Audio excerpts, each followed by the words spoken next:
appear.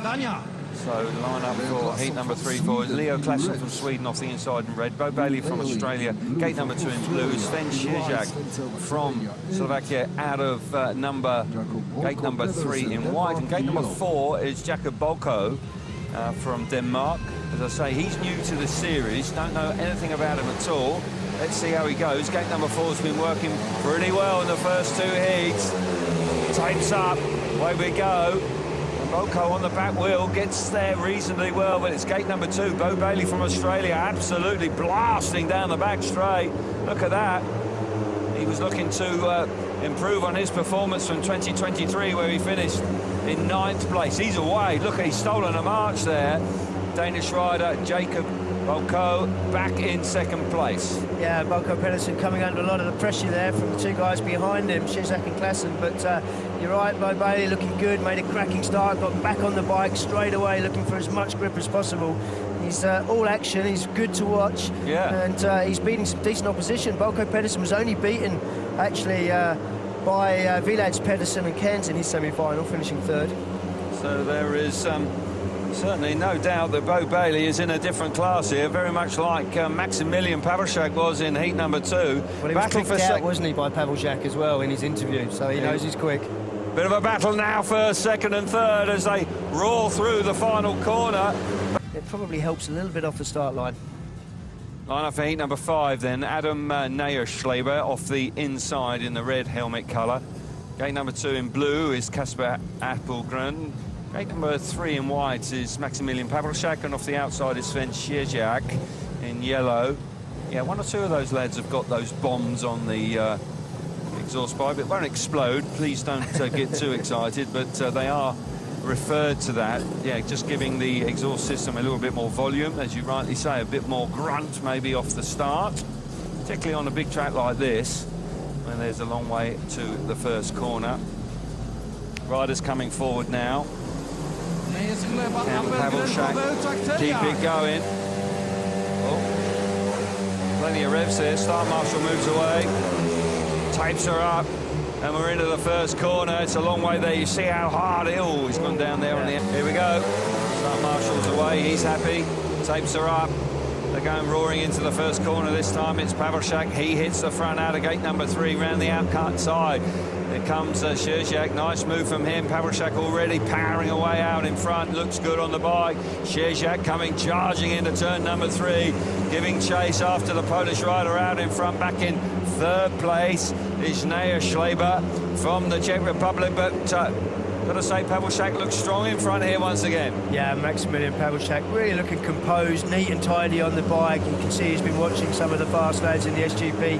Right foot off the footbrake there, just to try and find maximum grip, get all of his body weight on the back of the seat. Cerjak, decent ride from him. He's not being dropped too much. We know that Pavelchak has got a lot of speed. Pavelchak has got a lot of speed, and I would suggest at this level, performance from the bike is all... to say that bike's working a treat. It's all spread out here, and this young man is going to move on to 6 points out of 6, 2 rides and 2 wins, and make the rostrum. We'll wait and see. Line up for heat number 11 is Elias Jamil from Denmark off the inside in red, Sven Cerjak off gate number 2 in blue, Karol Prusa from the Czech Republic, gate number 3 in white, and Maximilian Costera off the outside in yellow. His change of equipment looked like it may well have been terminal, and that's the reason why he's changed equipment. He'll be hoping that this bike is quick as the other one, because the other one was absolutely jet propelled. Gate number 4 has been working well. We've had a couple of races now. Track should be good on the outside. Here we go, tapes are up. We're away, gate 2. Wow, that's fantastic. Cerjak hits the front. Where's Costera? He's out the back, not going anywhere. He's going to have to work very hard indeed. Elias Jamil coming through into 2nd place now. But out in front, this is super stuff from Cerjak. He had a terrific ride earlier on where he snatched 2nd place away. But Costera having to work very hard back in 3rd place. Yeah, Costera gifted a place as Prusa got hung up on the fence there on the opening lap. But he's really struggling now to make too much impression on Jamil Jensen in 2nd place. And meanwhile, Cerjak having another decent ride. Hasn't won a race tonight yet. He's had a couple of 2nd places. Going to come under pressure, I feel, from the young Dane here. Yeah, Jamil Jensen coming under strong there in second place, moving out wide. This is going to get tight. There's a lap to go. And Jamil Jensen there chopping back to the inside. Cerjak just about had this covered because there are spare bikes nowhere near as quick as the first one. Round the outside for the final time. Charging to the line. Gotta say, he looks like a proper Speedway rider to me. Sven Cerjak, he's half sensible as well. Off the inside from Slovenia, red helmet colour. Cooper Russian, gate number 2 in blue. Karol Schmid from Poland. Now, can he keep it going? Big ride for him. White helmet colour for him. William Cairns off the outside. Now, if Cairns wants to play any part in this, needs to win this one. Yeah, dropped a couple of points last time. 4 good riders here. This has got entertainment written all over it. I think this is possibly the toughest race we've seen so far this evening. Yeah, arguably is. And has Schmid got the speed to beat the 2 British riders and the man from Slovenia? Cerjak has been pretty good here this afternoon. Heat 16 tapes her up, and all of a sudden it's all about the Cerjak there. He hits the front. Man from Slovenia. Around the outside comes Cairns. Schmid's at the back. Way back. Schmid's at the back. Looks like he's got trouble as well. Bike doesn't look like it's on the pace. Here comes Cairns now. Cairns who dropped points last time. Brilliant move from him around the outside. Can Cerjak respond? This is exactly what Cairns needed to do. Absolutely. This is just what he wants going into his last heat. It's a great ride around the outside of Cerjak there. Really got it wound up. Took him a lap to get the thing going. Possibly a sign that he's got slightly taller gear on than his opposition there, Cerjak. But disappointment at the back, I've got to say. Schmid has looked so quick and he's way off the pace here. Not making any impression at all. Dropping valuable points here. Karol Schmid. He's had a wonderful afternoon, but this is not what he wanted in heat number 16 for William Cairns out in front. He's going to move on to 9 points from 4 outings. Smashing ride from him. The previous race.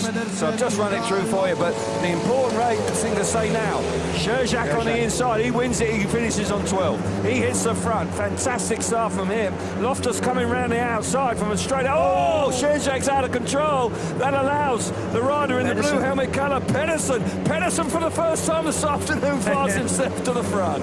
Good time to win a race. He's been frustrated all night long. He's been quicker than his opposition most of the time, but he's been behind them. And a disappointment for Cerjak. Could have put himself on 12. Bike just lifted a lot quicker than I thought a 250 could actually, but went up in the air, lost all his momentum, and Pedersen had his wheels in line. And he did not need a second invitation. Looked like Loftus actually on the opening lap was going to get himself around the outside, but all went off down the back straight, and Pedersen took advantage of that. Pedersen's looking good out in front. He's been fast all afternoon, in truth. This is the first time he's got his nose in front, and he's going to finish on 11 points. Solid effort from the man from Denmark. He's ridden well. If he could have made a start or two, he could well have been in the mix for a medal here. Off that last corner.